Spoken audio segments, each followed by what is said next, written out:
Hi friends, my name is Raj. Welcome to Telugu tech tube. ఈ వీడియోలో చెప్పేది ఫోటోషాప్లో సెట్టింగ్స్ని డిఫాల్ట్గా ఎలా సెట్ చేయాలన్నది. ఓకే, ఫోటోషాప్ ఓపెన్ చేసి చూపిస్తాను.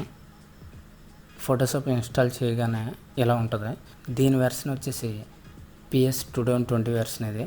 అయితే చాలామంది వర్క్ చేసుకున్నప్పుడు ఏమవుతుందంటే ఈ కాలమ్స్ ఉన్నాయి కదా, ఈ కలర్ కాలం, అలాగే లేయర్స్, అలాగే టూల్ బార్ది, ఇవన్నీ కూడా ఒక్కొక్కసారి మూవ్ అవుతాయి.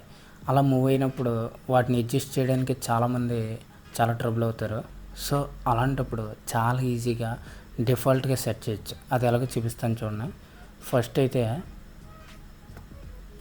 ఇవి కదిలినట్టు అరేంజ్ చేస్తాను.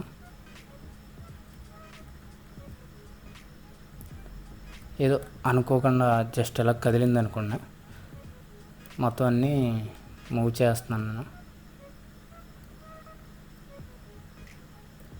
ఓకే, ఏదైనా సరే ఏ కాలం అయినా కదిలినప్పుడు మీకు అడ్జస్ట్ చేయలేకపోతే అడ్జస్ట్ చేస్తే ఓకే, కాకపోతే ఫోటోషాప్ మీద గ్రిప్ లేని వాళ్ళకి ఏమవుతుందంటే అడ్జస్ట్ చేయలేరు. సో అటువంటిప్పుడు వాళ్ళు ఏమనుకుంటారంటే డిఫాల్ట్ సెట్టింగ్స్ ఉంటాయి కదా, సో డిఫాల్ట్గా ఎలా సెట్ చేయాలి అని అనుకుంటారు. చాలామందికి తెలియదు. సో వాళ్ళ కోసం అయితే వీడియో చేస్తున్నాను ఇది.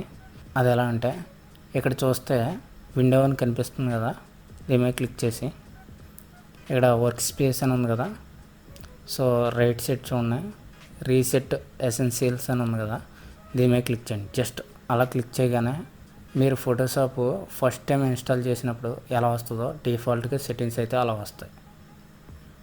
ఓకే, క్లిక్ చేశాను. చూసారు కదా, మొత్తం యాస్టీజ్ ఇన్స్టాల్ చేసినప్పుడు ఎలా ఉందో డిఫాల్ట్గా వచ్చేస్తుంది. సో ఇలా అయితే డిఫాల్ట్గా సెట్ చేసుకోవచ్చు. ఫ్రెండ్స్, నా వీడియో కనుక మీకు నచ్చినట్టయితే లైక్ చేయండి, షేర్ చేయండి. అలాగే నా ఛానల్ ఇప్పుడు దాకా సబ్స్క్రైబ్ చేయకపోతే ప్లీజ్ సబ్స్క్రైబ్ చేసి సపోర్ట్ చేయండి.